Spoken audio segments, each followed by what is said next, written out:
Mga kwentong pambata. Maya ang bubuyog, bumabalik sa paglipad. Maya, ang bubuyog na nagturo sa lahat na maging sarili na lang klaseng bubuyog. Anong gusto mong maging? Paglaki mo! Gusto mong maging sarili kong klase ng bubuyog! Ang bubuyog na mahilig magsaya kasama ang kanyang mga kapwang bubuyog. Kaya mo ba ito?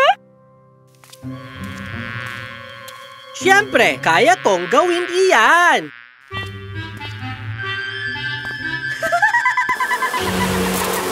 At ang bubuyog na lumaban sa pagsalakay ng mga putakti.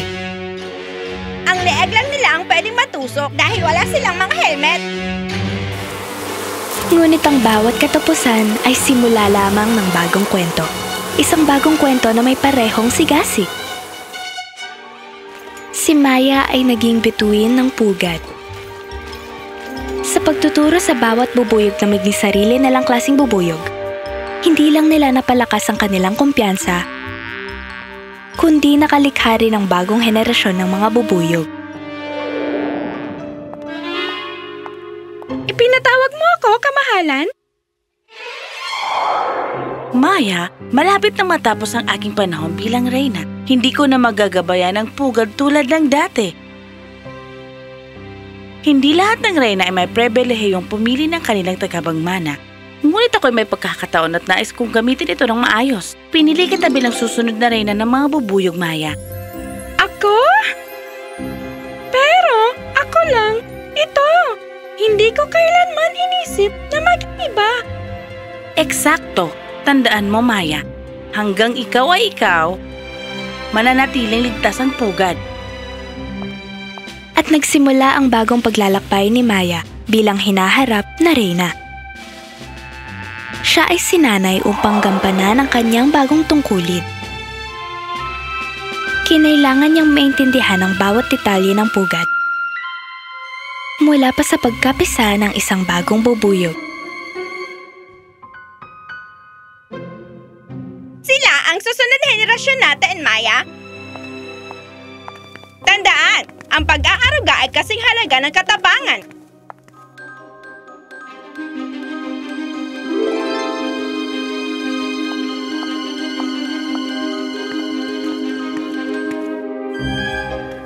Ito ang ating mga bagong pisa, ang mga babaeng bubuyog, at dito naman ang mga lalaking bubuyog. Tara, punta tayo sa mga mangangalap.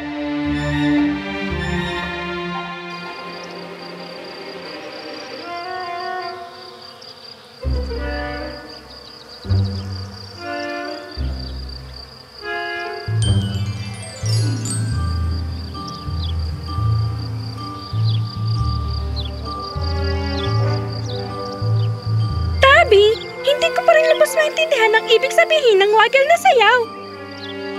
Oh! Itong cute na galaw na ito! Ang wagel na sayaw ay ang ating mapa. Bawat bubuyog ay may kakayahang makahanap ng bagong bulaklak o butil o magpolinasyon sa bagong lugar. Ang wagel na sayaw ay makakatulong na mahanap ang lugar na yon. Hindi ko kayang maging kasing husay nila. At sunod naman ang mga bantay ng pugad.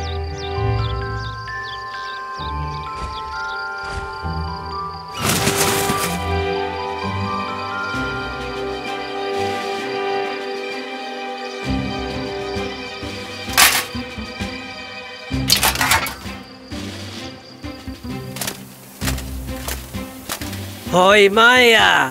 Anong balita? Alam mo, ang pugad ay ating tahanan at pinoprotektahan natin ito ng ating buhay. Bawat bubuyog na bumabagsak, bawat sakripisyo ay mahalaga para sa pag-unlad ng pugad.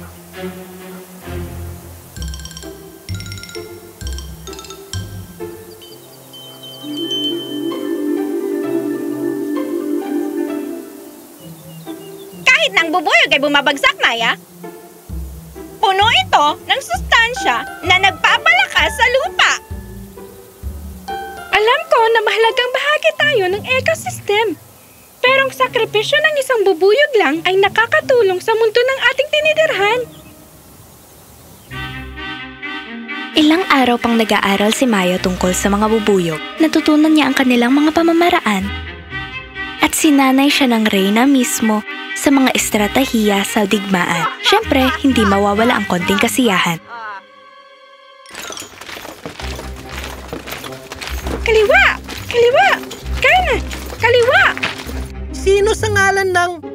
Oh, kamahalan! Ibig kong sabihin, magiging Reyna! Patawad! Sa paggawa ng trabaho mo? Ako'y nagsasaya lang. Hindi maikakaila, ang hindi seryosong pag-uugali ni Maya ay hindi nagugustuhan ng ilang matatandang bubuyog.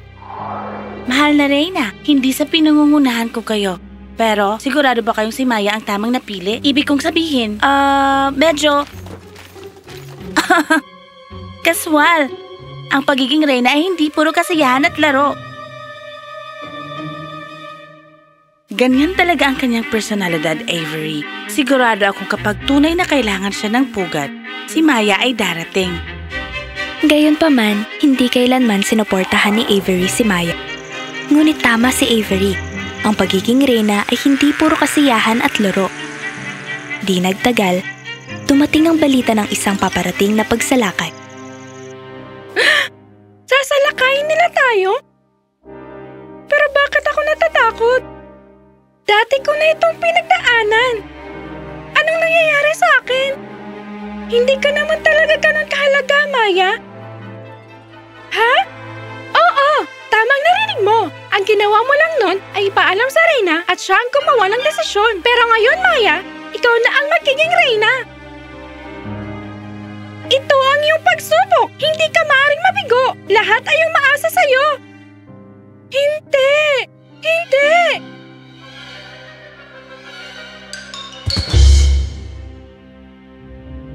Hinimatay siya. Sabi ko na, hindi siya ang tamang napili. Bigyan mo siya ng panahon, Avery. Binigo mo ang Reyna, Maya. Anong pakiramdam? Sa loob ng ilang araw bago ang pagsalakay, pinuntahan ng Reyna si Maya. Kamahalan, marahil tama sa Avery. Sigurado ba kayong ako dapat ang piliin? Hindi ko alam kung ikaw ang tamang napili ko o hindi, Maya.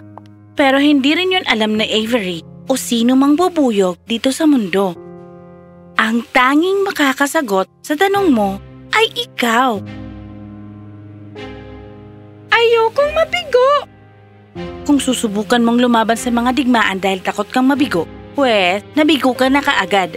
Ang dahilan ng iyong pagkikipaglaban ang magpapasya hindi lang sa kinalabasan ng digmaan, kundi pati na rin sa iyong kinabukasan at kinabukasan ng pugad na ito. Naniniwala ako sa iyo, Maya. Matutong maniwala sa iyong sarili.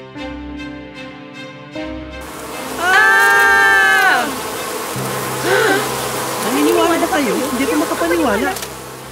Inaatake na tayo? Dapat mangyari ito pagkatapos ng ilang araw. Nabisto ang ating espiya. Malamang ipinaalam na sa kanila na may sakit ang ating Reyna. Wala tayong pinuno. Hindi tayo handa para dito. Oo, handa kami. Kilalang-kilala ni Maya ang mga putakti. Kahit natatakot siya, hindi niya iniwan ang kanyang tungkulin sa pugad. Naihanda niya ang mga hukbo para sa isang maagang pagsalakay. Mga bantay, sa posisyon!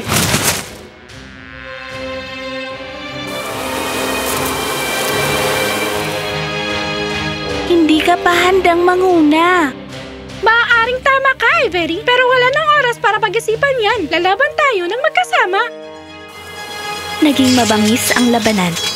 Maraming bubuyog ang nasugatan at agad silang inaalagaan ng mga nurse na bubuyog. Ngunit di nagtagal, lumalamang ang mga bubuyog. At napagtanto ng mga putakti na sila ay natatalo. Bilis! May sakit ang kanilang Reyna! Atakihin ang pugad at bihagin ang Reyna! Narinig ito ni Maya at biglang bumagsak sa lupa.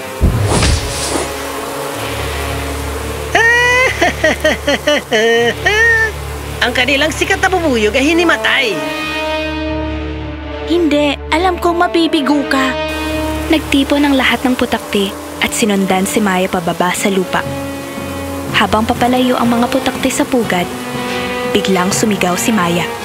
Avery, protektahan ang Reyna! Magabantay! Ngayon na!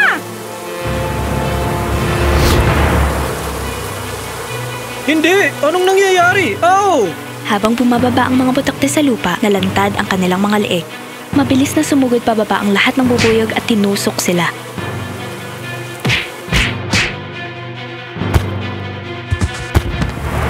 Hindi! Ang aking hukbo! Wawasakin kita!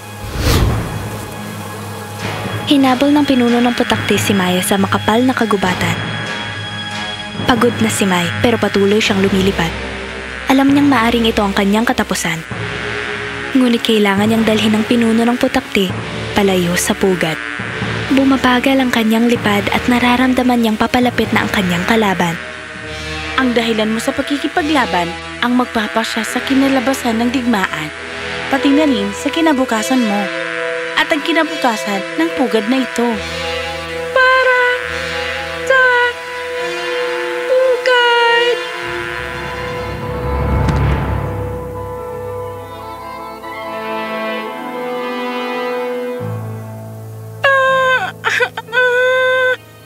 Oh!